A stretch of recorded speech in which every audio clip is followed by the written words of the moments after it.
Corey Davis, he's having a breakout season for his standards in Tennessee right now. He has 60 receptions, 945 receiving yards, career high, by the way, 5 touchdowns, and 15.8 yards per reception, which is a career high as well. I mean, this guy was the 5th overall pick in 2017. Before the year started, they declined his 5th-year option. So, I mean, now this guy is finally living up to sort of those expectations. First 1,000-yard receiving season, it looks like he's on pace for that. And, I mean, I just think it's a good story. A guy who, I know it's really hard to get off that bust label when you don't live up to expectations as the 5th overall pick. Like, your expectations are Julio Jones status. Yeah. Best receiver in the league status. But at the end of the day, Tennessee has been kind of switching in offensive coordinators year in and year out. Arthur Smith is the only guy who's been here for like a while, which was last year and this year. And I think it's just a good story to talk about that Corey Davis is finally breaking out and becoming that 5th overall pick, sort of. Yeah, and he hasn't even played the full season. He's missed, I think, 3 games to this point. So for him to be putting up these numbers, he's been super impressive, and he's actually shown, you know, he's like a number 1 caliber wide receiver at this point, and he's been the beneficiary of a very nice season from Ryan Tannehill. He's played very well over the past, you know, the end of last season coming into the beginning of this season, and I know probably everyone has seen the graphic of his numbers compared to Patrick Mahomes over the past 22 games. You know, yep. Ryan Tannehill might be one of the most underrated quarterbacks in the league. So now, you know, working with him, with A.J. Brown on the other side, it's been and Derrick Henry at the running back position, opening up those throwing lanes. It's been the perfect position to succeed, and he's capitalized, especially, you know, coming down the home stretch of the season. He's been huge for the Titans. So I'm happy to see him. You know, I remember him at Baylor. He was awesome. So to see him now in the league reaching that potential, it's cool to see that, especially like you said. I hate seeing guys coming into the league and being busts. So to see him have gone through that and now coming back and succeeding with the Titans, it's a really cool story, and he's having an incredible year. Yeah, and I mean, you said it. I don't think he's like number 1. I think he's a great number 2. He's like on that border. And what A.J. Brown has done for him has kind of opened him up more. He doesn't have that full responsibility of having that burden that he has to show out every single week. But he's a good running blocker. And this year, he has 5 games where he's had 100 yards receiving or more. The only other season where he's had anything close to that, I believe, was in 2018, and he had 2. So, I mean, this guy is having a breakout season by all means. I forgot to start him yesterday in fantasy. I mean, 2 days ago, I almost lost. I won by like half a point. And if I would have lost, it would have been because I didn't start Corey Davis. I started Tyler Boyd instead, and he got hurt in the game. But yeah, I think this is a great story, and they're probably gonna extend him after this year. I mean, I don't see why they wouldn't. They need a second wide receiver to A.J. Brown.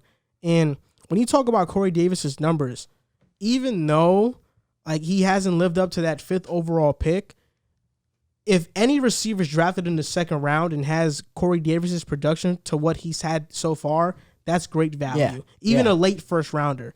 But since he was a top 5 pick, like you were expected to be a top 5 wide receiver in the NFL, no doubt about it. But we've seen in the past, wide receivers that go high tend to not pan out. Like outside of Julio and Calvin, Darius Hayward-Bay went with a top pick. You know, I could name a couple more. I kind of forgot though, but I know Darius Hayward-Bay was, Corey Davis was to recent memory. You know, but I think it's good for Corey Davis.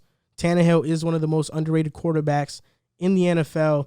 And I think now that he's there and Mariota's not, that also helped out Corey Davis tremendously. Yeah, and pretty much every number across the board is up for him this year. His yards per target, his receptions per game, his yards per game, his catch percentage is up by, you know, almost 15%. So when the ball's being thrown to him, he's now making plays and making the catches he should be making. Obviously, his yards, his touchdowns are the best of his career. You know, 47 first downs with 2 games to play. That's the same total that he had in his 2018 season, which is really his only solid season that he's really had in his career so far. So he's not only playing his best football of his career. He is kicking through the door into another level that everybody expected to see from him, and he's only 25 years old. So he's still got some room to grow and some time to play in this league. And who knows how much bigger of a piece he can become in this offense. They're going to keep this offense together for a couple of years now. They got a young A.J. Brown, Corey Davis that they extend him, Derrick Henry, Ryan Tannehill, who they gave a bunch of money to this past offseason. Their offense is in really good shape. I love what Mike Vrabel's doing down there. And the Titans should be they should be up there for the next couple of years. So while we were talking, I was researching wide receivers that have been taken with the top 10 pick. In 2017, Corey Davis was the 5th pick. Mike Williams was the 7th. And John Ross was the 9th pick. So 3 wide receivers that didn't live up to the hype. Mike Williams maybe is like on the bubble of it. And not for that high of a pick. And then let me see. 2016, Corey Coleman, the 15th pick. But I'm looking for top 10. Amari Cooper in 2015, the 4th pick. Kevin White, the 7th pick. So Cooper panned out, but Kevin White didn't. Then in 2014, Sammy Watkins was the 4th pick. And Mike Evans was the 7th pick. 2013, Tavon Austin was the 8th pick. In 2012, let me see, I think Sammy Watkins. 2011, it was A.J. Green and Julio Jones, both top 10 picks. So that was a good draft. And then, let me see, 2009, Darius Hayward-Bay, the 7th pick. 2007, Calvin Johnson, the 2nd pick. Ted Ginn, the 9th pick. So, it's basically like hit or miss. It's hit or miss with these receivers getting drafted in the top 10. But I don't think any of those guys have had a career like this where they struggled and then turned it around. All of the names that you named that have been very successful were successful from day one and had legendary careers. So this is a cool little career arc that he's got going for him so far.